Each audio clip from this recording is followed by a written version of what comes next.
Hello ನಮಸ್ಕಾರ ಸ್ನೇಹಿತರೆ. ಕೊನೆಗೂ ಕೂಡ ಇಲ್ಲಿ ಭೂಮಿ ಬದುಕಲ್ಲಿ ಶಕುಂತಲಾ ಆಟ ಆಡೇ ಬಿಟ್ರ. ಇವತ್ತು ಭೂಮಿಗೆ ಕ್ಯಾನ್ಸರ್ ಅಂತ ಹೇಳ್ತಿದ್ದಾರೆ, ಆದರೆ ನಿಜಕ್ಕೂ ಭೂಮಿಗೆ ಕ್ಯಾನ್ಸರ್ ಇದೆಯಾ ಇಲ್ವಾ, ಏನಾಯ್ತು, ಏನು ಕತೆ, ಎಲ್ಲವನ್ನ ಕೂಡ ತಿಳ್ಕೋಬೇಕು ಅಂದರೆ ಈಗಲೇ ನಮ್ಮ ಈ ಚಾನಲ್ನ ಸಬ್ಸ್ಕ್ರೈಬ್ ಮಾಡಿ, ಹಾಗೆ ಒಂದು ವಿಡಿಯೋವನ್ನು ಪೂರ್ತಿಯಾಗಿ ನೋಡುವುದನ್ನು ಯಾವುದೇ ಕಾರಣಕ್ಕೂ ಕೂಡ ಮರಿಬೇಡಿ. ಇಲ್ಲಿ ಶಕುಂತಲಾ ತನ್ನ ಆಟವನ್ನು ಶುರು ಮಾಡಿಕೊಂಡಿದ್ದಾರೆ. ಇಷ್ಟು ದಿನ ಜಯದೇವ್ ಕಂಡ್ರೆ ಆಗೋದೇ ಇಲ್ಲ ಅಂತ ಹೇಳ್ತಿದ್ದ ಶಕುಂತಲಾ ಕೊನೆಗೂ ತಾನೇ ಮಗನನ್ನ ಅರೆಸ್ಟ್ ಮಾಡಿಸಿ ಇವತ್ತು ತಾನೇ ಜಯದೇವ್ರನ್ನ ಕೂಡ ಬಿಡಿಸಿ ಹೊರತಂದಿದ್ದಾರೆ. ಇದರ ಜೊತೆಗೆ ತಾನು ಬದಲಾಗಿಲ್ಲ, ತಾನು ಮೊದಲಿನ ಶಕುಂತಲಾನೆ ಅನ್ನೋದನ್ನ ಸಾಬೀತುಪಡಿಸಿದ್ದಾರೆ. ಆದ್ರೆ ಮನೆಯಲ್ಲಿ ಭೂಮಿ, ಗೌತಮ್ ಎಲ್ಲರೂ ಕೂಡ ಶಕುಂತಲಾ ಬದಲಾಗಿದ್ದಾರೆ, ಅವರು ನಮ್ಮ ಜೊತೆ ನಿಂತ್ಕೊಂಡಿದ್ದಾರೆ ಅಂತ ಹೇಳಿ ಜಯದೇವ್ ವಿಷಯದಲ್ಲಿ ಧೈರ್ಯವಾಗಿದ್ದಾರೆ. ಕೋರ್ಟು ಕಾನೂನು ನೋಡ್ಕೊಳ್ಳುತ್ತೆ ಅಂತ ಹೇಳಿ. ಆದ್ರೆ ಆಲ್ರೆಡಿ ಬೆನ್ನಿಂದನೇ ಜಯದೇವ್ ಬಿಡುಗಡೆ ಆಗಿದೆ. ಇದೆಲ್ಲದರ ನಡುವೆ ಇಲ್ಲಿ ಜಯದೇವ್ ಸೈನ್ ಬೇಕಾಗಿದೆ ಕಂಪನಿಗೆ. ಜಯದೇವ್ ಸೈನ್ ಇಲ್ಲದೆ ಇದ್ರೆ ಖಂಡಿತವಾಗ್ಲೂ ಕಂಪನಿಗೆ ಹೆವಿ ಲಾಸ್ ಆಗತ್ತೆ. ಅದೇ ಕಾರಣಕ್ಕೋಸ್ಕರನೇ ಇಲ್ಲಿ ಪಾರ್ಥ ಜಯದೇವ್ ಜೊತೆ ಮಾತನಾಡಬೇಕು, ಅಣ್ಣ ನೀನು ಹೋಗಿ ಮಾತನಾಡ್ಕೊಂಡ್ ಬಾ ಅಂತಾರೆ. ಬಟ್ ಗೌತಮ್ ಇಲ್ಲ, ನಾನಂದ್ರೆ ಅವ್ನಿಗೆ ಆಗೋದೇ ಇಲ್ಲ, ಅದು ಒಂದು ಹೋಗಿ ಮತ್ತೊಂದು ಆಗತ್ತೆ. ಆದ್ರೆ ಕಂಪ್ನಿಗೆ ಕೂಡ ಲಾಸ್ ಆಗಬಾರ್ದು, ಆ ರೀತಿಯಾಗಿ ಏನು ಯೋಚನೆ ಮಾಡು, ಅಮ್ಮನ್ನೇ ಕಳಿಸು ಅಂತ ಕೂಡ ಹೇಳ್ತಾರೆ.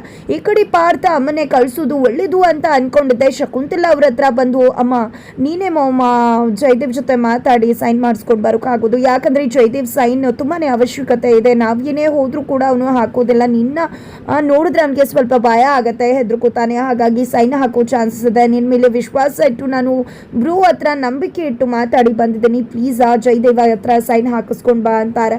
ಸರಿ ಆಯ್ತು, ಟ್ರೈ ಮಾಡ್ತೀನಿ ಅಂತ ಹೇಳಿ ಶಕುಂತಲಾ ತಗೋತಾರೆ. ಬಟ್ ಇದೆಲ್ಲವನ್ನ ಕೂಡ ನಿಜವಾಗ್ಲೂ ಕ್ರಿಯೇಟ್ ಮಾಡಿರೋದೇ ಶಕುಂತಲಾ ಆಗಿದ್ದಾರೆ.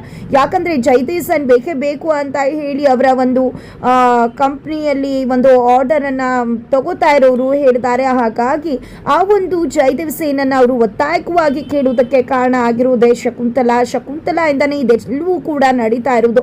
ಶಕುಂತಲಾ ಎಂತ ಪ್ಲಾನ್ ಮಾಡ್ಕೊಂಡಿದ್ದಾರೋ ಅದೇ ಪ್ಲಾನ್ ನ ಪ್ರಕಾರವಾಗಿ ಎಲ್ಲವನ್ನ ಕೂಡ ಶಕುಂತಲಾ ಎಕ್ಸಿಕ್ಯೂಟ್ ಮಾಡ್ತಿದ್ದಾರೆ. ಇದರ ನಡುವೆ ಬ್ಲಡ್ ಸ್ಯಾಂಪಲ್ ಅನ್ನ ಕೊಟ್ಟಿದ್ರು ಭೂಮಿ ಮತ್ತೆ ಗೌತಮ್. ಆ ಒಂದು ಬ್ಲಡ್ ಸ್ಯಾಂಪಲ್ ನ ರಿಪೋರ್ಟ್ ಬಂದಿದೆ. ಆ ಒಂದು ರಿಪೋರ್ಟ್ ನ ವಿಷಯವಾಗಿ ಡಾಕ್ಟರ್ ಭೂಮಿಗೆ ಕರೆ ಮಾಡ್ತಾರೆ. ಭೂಮಿ ನಿಜಕ್ಕೂ ಕೂಡ ತುಂಬಾ ಆತಂಕ ಪಡ್ಕೋತಾರೆ ಗೌತಮ್ ವಿಷಯದಲ್ಲಿ.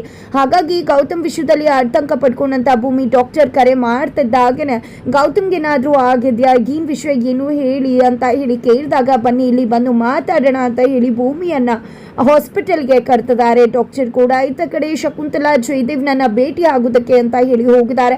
ಜಯದೇವ್ ನನ್ನ ಭೇಟಿ ಆಗ್ತಕ್ಕಂತ ಒಂದು ಸಮಯದಲ್ಲಿ ಇಲ್ಲಿ ಜಯದೇವ್ ಕೆಂಡವಾಗ್ತಿದ್ದಾರೆ. ಬಿಕಾಸ್ ಜಯದೇವ್ ಕೈಯಲ್ಲಿ ಆ ಒಂದು ಸೈನ್ ಹಾಕಿಸ್ಕೊಂಡು ಬರಬೇಕು ಅಂತಾನೆ ಶಕುಂತಲಾ ಅವರು ಜಯದೇವ್ನ ಭೇಟಿ ಮಾಡುವುದಕ್ಕೆ ಹೋಗಿರೋದು. ಆದ್ರೆ ಜಯದೇವ್ ಯಾವುದೇ ಕಾರಣಕ್ಕೂ ಕೂಡ ಆ ಒಂದು ಸಿಗ್ನೇಚರ್ ಹಾಕೋಕೆ ಒಪ್ಕೋತಾ ಇಲ್ಲ. ಯಾಕಂದ್ರೆ ಆ ಒಂದು ಸೈನ್ ಇಂದಾನೆ ನನ್ನ ಒಂದಷ್ಟು ಪ್ರೆಸೆನ್ಸ್ ಈಗಲೂ ಕೂಡ ಆ ಒಂದು ಕಂಪ್ನಿಯಲ್ಲಿರೋದು, ಇದು ಕೂಡ ಇಲ್ಲ ಆಗ್ಬಿಟ್ರೆ ಖಂಡಿತ ನಾನು ಎಲ್ಲ ಅಸ್ತಿತ್ವವನ್ನ ಕೂಡ ಕಳೆದುಕೊಂಡು ಬಿಡ್ತೇನೆ. ಹಾಗಾಗಿ ನಾನು ಯಾವುದೇ ಕಾರಣಕ್ಕೂ ಕೂಡ ಸಹಿ ಹಾಕೋದಿಲ್ಲ ಅಂತಾನೆ ಜಯದೇವಿ ಹೇಳ್ತಿದ್ದಾರೆ. ಬಟ್ ಇಲ್ಲಿ ಶಕುಂತಲಾ ಮಾತ್ರ ನನ್ನ ಮಾತನ್ನ ಕೇಳು, ನಿನ್ನ ಬಿಡಿಸ್ಕೊಂಡು ಬರ್ಬೇಕಾದ್ರೆ ನಾನು ಹಾಕಿದ ಕಂಡೀಷನ್ನೇ ಅದಲ್ವಾ, ನೀನು ನನ್ನ ಮಾತನ್ನ ಕೇಳಬೇಕು, ನಾನು ಹೇಳಿದಾಗೆ ನಡ್ಕೋಬೇಕು ಅಂತ ಅಂದಮೇಲೆ ಈಗ ಯಾಕೆ ಇಷ್ಟು ಹಠ ಮಾಡ್ತಾ ಇದೆಯಾ, ನೋಡು ಜೈ ನಾನು ಹೇಳ್ದಾಗೆ ಕೇಳು, ಸೈನ್ ಹಾಕು ಅಂತ ಹೇಳ್ತಾರೆ.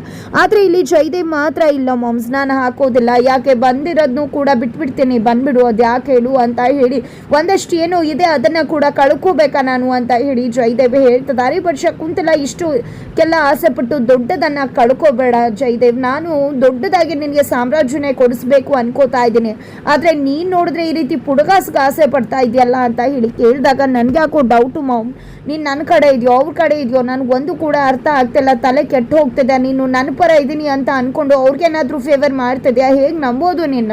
ಮೊದಲು ಕೂಡ ನೀನು ಗೌತಮ್ ಜೊತೆನೆ ಇದ್ಕೊಂಡು ಗೌತಮ್ಗೆ ಬೆನ್ನಿಗೆ ಚೂರಿ ಹಾಕ್ತಾರೆ, ನೀನು ನಮ್ಮ ಪರವಾಗಿ ನಮಗೋಸ್ಕರ ಮಾಡ್ತಾ ಅವನ ಜೊತೆ ಕೂಡ ಚೆನ್ನಾಗಿದ್ದೆ ಅಲ್ವಾ, ಹೇಗೆ ಕೆಲಸ ಮಾಡಿಸ್ಕೋತದೆ, ಅದೇ ರೀತಿಯಾಗಿ ಈಗ ನೀನು ಅವ್ರ ಪರ ಇದ್ಕೊಂಡು ನನ್ನ ಹತ್ರ ಕೆಲಸ ಮಾಡಿಸ್ಕೋತಿರ್ಬೋದಲ್ವಾ, ಹೇಗೆ ನಿನ್ನನ್ನು ನಂಬೋದು? ನಿನ್ನನ್ನು ನಿಜಕ್ಕೂ ನನಗೆ ನಂಬೋದು ಕಷ್ಟ ಆಗ್ತದೆ, ದಯವಿಟ್ಟು ಹೇಳುವಂತಕ ಏನು ಮಾತಾಡ್ತಿದ್ಯಾ ಜೈ, ನೀನು ನಿನಗೋಸ್ಕರ ನಾನು ಇದನ್ನೆಲ್ಲ ಮಾಡ್ತಿರೋದು.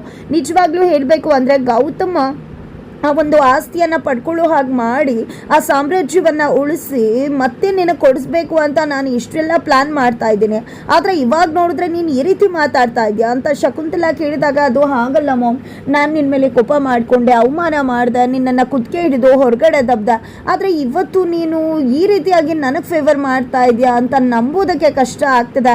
ಅವ್ರು ನಿನ್ನನ್ನು ಎಷ್ಟು ಚೆನ್ನಾಗಿ ಒಪ್ಕೊಂಡ್ರು, ಕ್ಷಮಿಸಿದ್ರು, ಅಮ್ಮನ ಸ್ಥಾನ ಕೊಟ್ಟರು, ಅಂಥದ್ರಲ್ಲಿ ನೀನು ಅವರ ವಿರುದ್ಧವಾಗಿ ನಿಂತು ಮತ್ತೆ ನೀನು ನನಗೆ ಹೆಲ್ಪ್ ಮಾಡ್ತಿದ್ಯಾ ಅಂದರೆ ನಿಜಕ್ಕೂ ನನಗೆ ನಂಬೋದು ಕಷ್ಟ ಆಗ್ತದೆ ಅಂತ ಹೇಳಿ ಶಕುಂತಲಾಗೆ ಜಯದೇವ್ ಹೇಳಿದಾಗ, ಅಯ್ಯೋ ಏನು ಮಾತಾಡ್ತಿದ್ಯಾ ಜೈ, ನಾನು ಯಾವತ್ತಿದ್ರೂ ಕೂಡ ನನ್ನ ಮಕ್ಕಳು ಪರನ, ಇನ್ನೊಬ್ರು ಕಟ್ಕೊಂಡು ನನಗೇನೂ ಆಗಬೇಕಾಗಿಲ್ಲ, ನನ್ನ ಉದ್ದೇಶ ಇಡೀ ಸಾಮ್ರಾಜ್ಯವನ್ನು ಮತ್ತೆ ನಿನ್ನ ಕೈ ಕೊಡಿಸೋದು ಅಷ್ಟೇ, ಅದಕ್ಕೆ ಇಷ್ಟೆಲ್ಲ ನಾಟಕ ಮಾಡ್ತಿರೋದು. ಜೊತೆಗೆ ನನ್ನ ಉದ್ದೇಶ ಇರೋದು ಮೊದಲು ನೀನು ಆ ಮನೆಗೆ ಬರಬೇಕು, ನೀನು ಆ ಮನೆಗೆ ಬಂದರೆ ಅಷ್ಟೇ ಎಲ್ಲ ಕೂಡ ಸಕ್ಸಸ್ ಆಗೋದು, ನಾವು ಅಂದ್ಕೊಂಡಾಗೆ ನಡೆಯೋದು ಅಂದಾಗ ಏನು ಮಾತಾಡ್ತಿದ್ಯಾ, ಆ ಮನೆಗೆ ಬರೋದಾ, ಖಂಡಿತ ಸಾಧ್ಯನೇ ಇಲ್ಲ.